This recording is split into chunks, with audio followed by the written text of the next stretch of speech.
खानाचा बंदोबस्त करण्यासाठी प्रतापगडावरती गेले.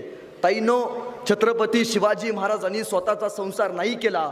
छत्रपती शिवाजी महाराजांनी या स्वराज्याचा संसार केला. म्हणून तुमचा आणि माझा संसार फुललाय. याचं कारण छत्रपती शिवाजी महाराज आहेत. पण आई समोर मेली. ज्या माणसानं आयुष्यात पहिल्यांदा आईला गमावलं, आता दूध दुभत्याचा प्रश्न निर्माण झाला. संभाजी महाराजांना दूध पाजायचं कोणी? आई निघून गेले. जिजाऊंनी बैठक बोलवली. कापुरवा गावच्या आजूबाजूच्या गावच्या महिला अशा समोर येऊन बसल्या. जिजाऊ उठल्या आणि जिजाऊ एका क्षणात म्हणाल्या, या माझ्या नातवाला, शिवाजी राजांचा मुलगा शंभू राजा, या शंभू राजाला, शंभू बाळाला कोणीतरी दूध पाजेल का?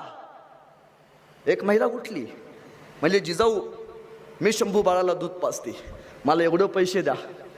दुसरी महिला उठली, जिजाऊ, मी शंभू बाळाला दूध पाजते, मला एवढं पैसे द्या. माग एक आई बसली होती, धारा उन्हाव